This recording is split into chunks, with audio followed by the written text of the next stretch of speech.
అందరికీ welcome back to my channel. One more blog వచ్చేసి షూటింగ్లో ఎలా ఉంటాము ఏంటి అనేది అనదర్ బ్లాగ్ అనమాట. సో మీ అందరికీ థంబ్నెయిల్ చూడగానే అర్థమైపోయింది. స్టార్టింగ్ నుంచి నేను జర్నీ అయితే షేర్ చేస్తాను. నేను ఎలా వెళ్తాను ఏంటి, ఎక్కడ షూటింగ్ చేస్తాము ఏంటి అనేది ఫుల్ డీటెయిల్స్ అయితే చెప్పేస్తాను. సో వీడియోలో అయితే నా షూటింగ్ కష్టాలు మీతో షేర్ చేసుకుంటాను. ఇష్టంగా చేస్తున్నాను కాబట్టి నాకు అంత కష్టమేమి అనిపించదు. సో నేను వెళ్ళే దారిలో అయితే ఆంజనేయ స్వామి టెంపుల్ ఉంటుంది. అక్కడ కోతులు చూసారా, ఇక్కడ ఒక చిన్న లాజిక్ ఉందన్నమాట. ప్రీవియస్ వీడియోలో కూడా మీకు ఒక షార్ట్ వీడియోలో షేర్ చేయడం అయితే జరిగింది. ఏంటంటే బస్సు హారన్ వినబడగానే కోతులు అయితే వచ్చేస్తూ ఉంటాయి అనమాట. సో మా కోసమే ఫుడ్ తెచ్చారన్నట్టు ఆ కోతులు వచ్చి ఎలా అందుకుంటున్నాయో చూడండి. అక్కడ వేసేది ఎవరో కాదు, నాకు ఫాదర్ క్యారెక్టర్ చేస్తున్నారు కదా నాన్నే అన్నమాట. ఆన్ డ్యూటీ ఎవరు ఉంటారో ప్రతి ఒక్కరు అదే పని చేస్తారనమాట. సో చూసారు కదా, జామకాయలు అయితే తెచ్చారు. ఇక్కడ బస్సు పక్కకు పెట్టి మరి వాటికి ఫుడ్ అయితే వేస్తారు. ఫ్రాంక్ గా మాట్లాడాలంటే ఈ రోజు మనుషున్న బతుకులకే ఫుడ్ పెట్టలేకపోతున్నారు, అలాంటిది మూగజీవాలకు తెచ్చి మరి ఫుడ్ వేస్తున్నారు. నిజంగా చాలా చాలా గ్రేట్ వీళ్ళిద్దరు. పర్టికులర్ గా వీళ్ళిద్దరు అని అనట్లేదు. So bus driver and conductor ఎవరైతే పక్కన రోజు డైలీ ఎవరైతే వేస్తారో వాళ్ళిద్దరు చాలా చాలా గ్రేట్ అనమాట. సో ఫైనల్ గా అయితే వాటికి జామకాయలు అయితే వేశారనమాట. ఓ రోజు ఒకే ఫుడ్ కాకుండా ఒకరోజు బనానా, ఒకరోజు మ్యాంగోస్ ఇలా తెచ్చి వెరైటీగా వేస్తూ ఉంటారు. కోతులకు కూడా తెలుసు మాకు ఈ టైంకి ఫుడ్ వస్తుందని చెప్పేసి అక్కడే కొన్ని వెయిట్ చేస్తున్నాయి. అలాగే ఇంకొన్ని అయితే సో హారన్ కొట్టగానే వచ్చేస్తాయి అనమాట. సో ఫుడ్ తెచ్చారు మా కోసం అని చెప్పేసి. Morning everyone. After long time late వచ్చింది. లేట్ ఏం రాలే. అవును, నీ వల్ల లేట్. సరే అనుకో, అట్లా కొద్దిసేపు నా వల్ల లేట్ అయిందంట. మేము అస్సలు లేట్ కాదు, మనం టైం టు టైం ఉంటాం. డైరెక్టర్ సార్ లేట్ చేసిండి ఇవాళ. బ్లాగ్ ఎడిటింగ్ ఉండే బ్లాగ్ అన్నా ఆడబిడ్డ ఎప్పుడు పెడతావు అన్నా? అన్న నెక్స్ట్ ఎపిసోడ్ ఎవ్రీ వీక్ వస్తుంది ఇప్పటి నుంచి. ఇంకా ఎన్నిసార్లు చెప్తా అన్న ఈ మాట. ఈసారి నమ్మండి ఎవ్రీ వీక్ వస్తుంది ఖచ్చితంగా.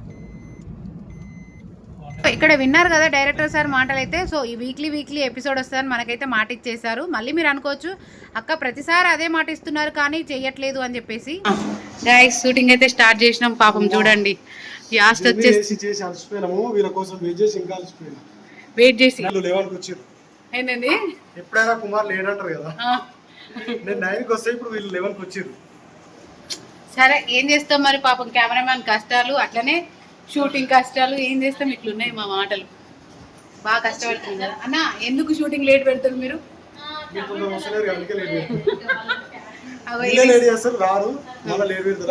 సంగతి చూసిరా పాపం.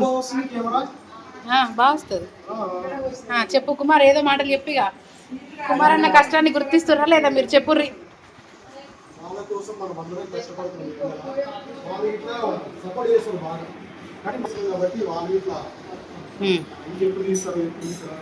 పాపం మాకు మీరు చూసినంత ఈజీ కాదు, కష్టం చాలా ఉంటుంది. సో ఇప్పుడు ఇవన్నీ ఫిట్టింగ్ చేస్తున్నారు, మనం అయితే లోపు రెడీ అయిదాము. సో మనం ఇక్కడైతే రెడీ అయిదాము. ఇగో మేము ఇట్లా ఉంటాం ఆఫ్టర్ షూట్కి వచ్చిన తర్వాత. ఇట్లా ఆఫ్టర్ రెడీ అయిన తర్వాత మా పాచిమకలు వితౌట్ మేకప్ ఏం వేసుకోం కానీ ఇక రెడీ అయినాక కొంచెం మన ఏమంటారు పాత్రలకు అట్లా షూటింగ్ ఈజ్ బ్యాక్. రెడీ అయిపోయినాం ఇక. ఓకే అయితే నేనైతే రెడీ అయిపోయినా. అక్క పురుసత కూర్చొని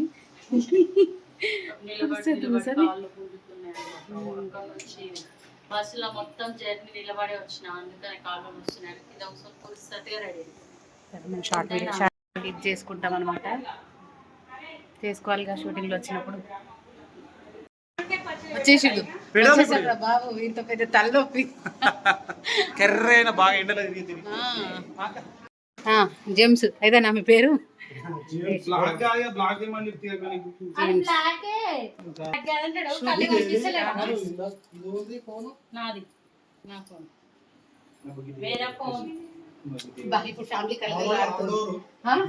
ఇప్పుడు ఫ్యామిలీ అమ్మ అమ్మ అక్క తమ్ముడు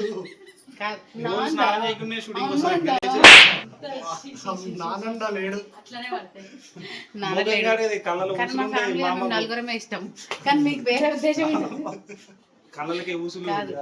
మురుగేశ నిజంగా ఇల్లు బాగా. అంతా పావు గంట కూడా కాలేదు, బట్ అస్సలు అవ్వట్లేదు. మొత్తం చెమట, అసలు షూట్ చాలా దారుణంగా ఉన్నాయి ఎండలు అయితే. ఈరోజు అయితే మరీ ఎక్కువ ఉంది. నిన్న మనకు కొంచెం తక్కువనే ఉన్నాయి కానీ ఈరోజు ఎండలు ఘోరంగా బీభత్సంగా ఉందన్నమాట. సో అప్పుడే మొహం అంతా జిడ్డు జిడ్డు అయిపోయింది కూడా.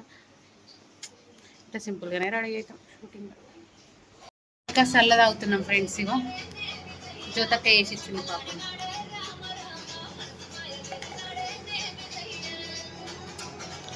ఫస్ట్ స్ప్రైట్ కూడా తాగినాం. ఆ గ్లాస్ బయట పడేసినామో లేదో మళ్ళీ చల్లదాదు ఎండకు భరించలేక. అయితే మేము నలుగురమే ఉంటే బాగుంటుందని చెప్పాను కదా, జస్ట్ ఫర్ ఫన్ అనమాట, ఊరికే అట్లా అన్నాను. సో ఎవరు సీరియస్గా తీసుకోకండి. మళ్ళీ అలా సీరియస్గా తీసుకొని కామెంట్లు మాత్రం చేయకండి. మీకు మీ ఫ్యామిలీ ఉంటే సరిపోతుందా అని చెప్పేసి ప్లీజ్. మాట కామాట షూట్లో చాలా ఫన్నీగా ఉంటేనే మనం చేసిన కష్టం అనేది మర్చిపోతాము, రిలాక్స్గా చెప్తాము. చెప్పే డైలాగ్స్ ఏవైనా సరే న్యాచురల్గా ఉండాలి కదా. సో అందుకే అలా ఫన్నీగా ఎప్పుడు ఎంటర్టైన్మెంట్గా ఉంటామన్నమాట. డైరెక్టర్ సార్ అయితే మీకు మాటలు చెప్తాడు, వినండి. ఇట్లనే మాట్లాడుకుంటాం, చాలా సరదాగా ఫన్నీగా ఉంటుంది అనమాట. న్యాచురల్గా మేము పెట్టేస్తున్నాం. నేను చెప్పినా నేను చెప్పొచ్చుగా. మా ఏం లేదు, ఇప్పుడు లంచ్ టైం అయితే తిన్న తర్వాత వీళ్ళకి ఉంటుంది షూట్. ఎండలో కష్టపెట్టిస్తుండు. మీరు అనుకుంటారు కదా ఎప్పుడు వస్తుందని. ఎంత కష్టపడి తీస్తే కదా మరి ఎండలో బాగా కష్టపడి ఆ 30 minutes మాకు ఒక 2 weeks అవుతుంది అంతేనా? 2 weeks. బట్ ఇప్పటి నుంచి కదా ఎవ్రీ వీక్ వీడియో డెఫినెట్ గా ఛాలెంజ్ వస్తుందంట. 1 week. వారం నుంచి వస్తుంది. ఇప్పుడు స్టామినా లేదు, అర్థమైతే లేదు. టైం 1:38. ఇంతసేపు మాది మార్నింగ్ నుంచి ఒకటే షార్ట్ అయింది. అందరం అలసిపోయినాం, అడ్డాలు పడ్డాము. అర్థమైతే లేదు. సో ఇట్లున్నాయి, ఇట్రా ఎట్లున్నది అన్నట్టు మా శారీలు ఇవాళ shooting. Flipkart sorry, Meesho sorry అంతే. ఎక్కడికైనా పోతే ఇది ఫ్లిప్కార్ట్లో ఉంది, ఇది మీషోలో ఉంది. అట్నే సారీ కావాలంటే మీషోలో బుక్ చేసుకోర్రి, నవ్యకి కామెంట్ చేయాలి. ఈ సారీ కావాలంటే రజితకి కామెంట్ చేయండి. అట్లా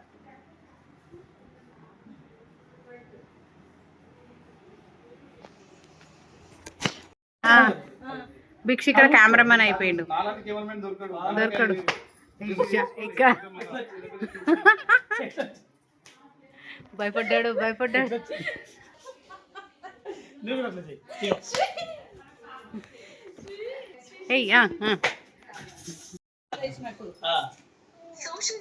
చూడు ఇంతనా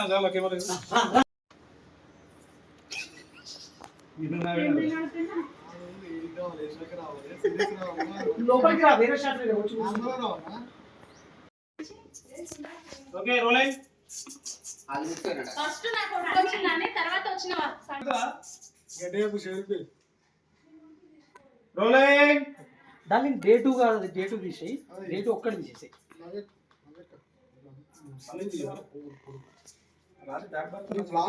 అని అప్పుడే నవ్వి అప్పుడే సీరియస్ మూడ్లోకి వెళ్ళిపోవాలన్నమాట. సో యాక్షన్ చెప్పగానే మనం అలర్ట్ ఉండాలి. సో రోలింగ్ అనగానే అలర్ట్లో ఉండాలన్నమాట డైలాగ్ కోసం. ఇంకా కుమార్ తెలిసిందిగా చాలా అగ్రెషన్గా చేస్తాడనమాట. ప్రతి ఒక్కరూ ఆ పాత్రలో ఇమిడిపోతారు. మీరు చాలామంది కామెంట్స్ చేస్తూనే ఉంటారు, ఎందుకు ఇంత క్రూయల్గా ఉన్నారు, ఎందుకు ఇంత ఇలా ఉన్నారు అని చెప్పేసి. సో ఆ కామెంట్స్ మాత్రం మేము పాజిటివ్గా తీసుకుంటాం. ఎందుకంటే అక్కడ మేము జీవిస్తున్నాం కాబట్టి మీరు అంతలా తిట్టుకుంటున్నారు ఆ పాత్రని. కొంతమంది అయితే ఆ పాత్రని తిట్టుకోవట్లే, నిజంగానే కనబడితే కొట్టేలా చూస్తే కదా చేసింది, ఎందుకక్క గట్ల టార్చర్ పెడుతున్నారు, ఎందుకక్క జర మంచిగా ఉండొచ్చు కదా అని చెప్పేసి. అది ఓన్లీ జస్ట్ ఫర్ యాక్టింగ్ అంతే. సో ఎట్లా ఉంది ఏంటి అనేది ప్రజెంట్ సిచ్యువేషన్లో ఎట్లా ఉంటురు అని చెప్పేసి మాత్రమే చూపిస్తూ ఉంటారు. సో మధ్యలో మనం షూటింగ్ చేస్తుంటే చాలా డిస్టర్బెన్సెస్ వస్తాయి. సో అంటే ఆటోలు వెళ్ళడం కానీ, బైక్స్ వెళ్ళడం కానీ అలా కూడా కొంచెం గ్యాప్ వచ్చేస్తుంది అనమాట. అండ్ మేకలు అరవడం కానీ, ఇట్లా రోడ్డు పైన ఉంటే అలానే ఉంటుంది కదా. చేస్తున్నప్పుడు అలా చాలా వరకు డిస్టర్బెన్సింగ్ అవుతూ ఉంటుంది. సో మనకి పర్టికులర్గా వాయిస్ రావాలి కాబట్టి, బేస్ కూడా కొంచెం ఉండాలి కాబట్టి అలా జరుగుతూ ఉంటుంది అనమాట. సో ఇక్కడ క్యూటీ పాపతో ఆడుకుంటున్నారు. క్యూటీ పాప చూడండి ఎంత ముద్దుగా ఆడుకుంటుందో. సో ఎవరో తెలుసు కదా మీకు, జ్యోతక్క వాళ్ళ కూతురు. జ్యోతక్క తనెవరు అని మీరు అనుకోవచ్చు. సో అనిల్ మామ. అక్క నాకు ఏమీ అర్థం కాలేదు మీరు అని అనుకుంటున్నారు కదా. సో అనిల్ వాళ్ళ అక్క జ్యోతక్క వాళ్ళ కూతురు క్యూటీ పాప, అనిల్ వాళ్ళ కోడలు. ఇష్యూ వచ్చినప్పుడు చూడండి ఎంట్రీ మామూలుగా ఉండదు. ఒక 5-6 టేకులు తీసుకుంటాడు, నవ్వుతాడు, వస్తాడు, పోతాడు అనమాట. సో ఇంకా మాకు అట్లా జరిగిపోతూ ఉంటుంది. కుమార్ టేక్ ఉన్నప్పుడు భిక్షు తీస్తాడు, అలాగే అనిల్ తీస్తాడు, అందరూ అలా సపోర్ట్ చేసుకుంటా ఉన్నాడు అనమాట. సో యాజ్ ఒక ఫ్యామిలీ మెంబర్స్ లాగా మేము అందరం అయితే కలిసి తెలుసు మీరు అందరు ఈ ఎపిసోడ్ కోసం ఎంతలా వెయిట్ చేస్తున్నారో, కానీ దాని వెనకాల చాలా స్ట్రగుల్స్ ఉంటాయి. సో ఐ హోప్ మీ అందరు అర్థం చేసుకుంటారని అనుకుంటున్నాను. చాలా వరకు అర్థం చేసుకుంటారు. సో కాకపోతే మీకు ఒక చిన్న డౌట్ ఉంటుంది, ఎందుకక్క ఇంతగానం ఎపిసోడ్లు లేట్ చేస్తున్నారు అని చెప్పేసి. సో మా ప్రాబ్లం కూడా మీరు అర్థం చేసుకోవాలి. నాకు చెప్పాల్సిన అవసరం లేదని మీరు అనుకోవచ్చు. యాజ్ ఎ రెస్పాన్సిబిలిటీ మీరందరూ నా ఫ్యామిలీ లాగా అనుకుంటున్నాను కాబట్టే సో నేను మీతో షేర్ చేసుకుంటున్నాను ప్రతి ఒక్క. పిల్లలకు తెలియదు కదా మనం షూటింగ్ చేస్తున్నా. మనం క్యూటీ పాప మాత్రం కరెక్ట్ టైంకి ఏదైనా డైలాగ్ చెప్పే టైంకు అని అంటది అనమాట. అట్లుంటుంది, వినే స్టేజ్ కాదు కదా. సో ఇంకా అప్పుడు కొంచెం గ్యాప్ ఇచ్చి తను కొంచెం సైలెంట్గా ఉన్నప్పుడు, తను ఆడిపించుకుంటా ఉన్నప్పుడు సో అలా షూటింగ్ అయితే తీస్తామన్నమాట. ఫైనల్గా షూటింగ్ అయితే అయిపోయింది, ప్యాకప్ అయితే అయిపోయింది కదా. సో డైరెక్టర్ సార్ అయితే అలా రిలాక్స్ అవుతున్నాడు అనమాట. సో మేము కూడా వెళ్ళిపోతున్నాము, టైం అయితే అయిపోయింది. సో నేను వెళ్ళేసరికి ఆల్మోస్ట్ ఇంటికి వచ్చేసరికి నాకైతే అరౌండ్ 9 o'clock అవుతుంది అనమాట. సో నన్ను అక్కడ దింపేసి ఎవరైనా అందుబాటులో నాన్న ఉంటే నాన్నతో వచ్చేస్తాను, లేదంటే బస్ ఎక్కేస్తాను. సో అలా జరుగుద్ది బస్. ఆల్మోస్ట్ 5:30-6 కల్లా ప్యాకప్ అయిపోతుంది షూటింగ్ అయితే. నేను ఇంటికి వచ్చేసరికి ఆల్మోస్ట్ 9 అయితే అవుతుంది అనమాట. అట్లా మార్నింగ్ వచ్చేటప్పుడు అయితే నా కష్టం మామూలుగా ఉండదు. ఎందుకంటే ఒక బస్సు మిస్ అయిందంటే మళ్ళీ బస్ ఎక్కి ఇంకో బస్సు పట్టుకొని ఆ బస్ కోసం వెయిట్ చేసి అలా అలా అలా వస్తేస్తూ ఉంటానన్నమాట. సాయంత్రం అంత ఇబ్బంది ఏముండదు. సో నన్ను అక్కడ జయదేపూర్లో దింపేస్తే డైరెక్ట్ బస్ ఉంటుంది. సో అవైలబుల్ ఉంటే బస్కి వెళ్ళిపోతాను, లేదంటే తెలుసు కదా నాన్నతో వెళ్ళిపోతాను. ఈ రోజు మాత్రం నేను నాన్నతో వచ్చేసాను అనమాట. సో నాన్న కార్ తీసుకొచ్చాడు, నాన్నతో వచ్చేసాను. సో చాలా బాగుంటాము షూట్లో కానీ బయట కానీ, చాలా ఫ్రెండ్లీగా చాలా చాలా మంచిగా ఉంటాం అనమాట. సో మా వారైతే అక్కడికి వచ్చిన తర్వాత పిక్ చేసుకోవడానికి వస్తాడు. ఇంత హ్యాపీగా షూటింగ్ చేసుకోగలుగుతున్నానంటే దానికి కారణం అయితే మా ఆయనే. ఎందుకంటే తను ఇంటికి దగ్గర చూసుకుంటాడనే భరోసా నాకు ఉంది కాబట్టి సో నేను షూటింగ్ అయితే హ్యాపీగా వెళ్ళొస్తాను. మంది అడుగుతున్నారు షూటింగ్ లొకేషన్ ఎక్కడ అని చెప్పేసి, యాదగిరిగుట్ట దగ్గర. సో రాజపేట అనమాట. అది మీకు ఇప్పటికీ అందరికి అర్థమైపోయిందని అనుకుంటున్నాను. నేను వెళ్ళేసరికి లేట్ నైట్ అయిపోయింది కదా. సో మా వారి ఇంటికి వచ్చి ఏం వంట చేస్తావులే అని చెప్పేసి అక్కడే నాకైతే పూరి తినిపించారు. నిజంగా నా బాధను ఎంత బాగా అర్థం చేసుకున్నారు. ఉంటే ఇంటి దగ్గరే వంట చేసేదాన్ని, పాప కూడా లేదు, సమ్మర్ హాలిడేస్లో ఉంది కదా. సో అందుకే ఇంకా ఇంటికి వచ్చిన తర్వాత ఏం వంట చేస్తావులే అమ్మ అని చెప్పేసి అక్కడే పూరి తినిపించారు. అట్లుంటుంది మా ఆయన ప్రేమ. చూసారు కదా, నన్ను పొద్దు నుంచి సాయంత్రం దాకా ఎండలో కష్టపడి వచ్చావు కదా, మళ్ళీ ఇంటికి వచ్చి వంట చేస్తావులే అనే ఉద్దేశంతో నాకైతే పూరి తినిపించారనమాట. అర్థం చేసుకునే హస్బెండ్ ఉంటే ఇంకా చాలా హ్యాపీగా అనిపిస్తుంది. ఇదనమాట వీడియో. ఎలా అనిపించింది అనేది కామెంట్లో షేర్ చేయండి. వీడియో నచ్చితే కనుక లైక్ అండ్ సబ్స్క్రైబ్ చేసుకోండి. పోతా ఒక చిన్న లైక్ కూడా ఇచ్చి వాయిస్ ఎలా ఉంది ఏంటి అనేది నాతో షేర్ చేసుకోవచ్చు. ఏమైనా మిస్టేక్గా మాట్లాడితే క్షమించండి. మీరు ఏది చెప్పాలనుకున్నారు కామెంట్లో షేర్ చేయండి, తప్పకుండా రిప్లై. చూసారు కదా, వెళ్తా ఒక చిన్న లైక్ ఇవ్వచ్చు కదా. Do like and subscribe. Thank you for watching. Next వీడియోలో మళ్ళీ కలుసుకుందాం.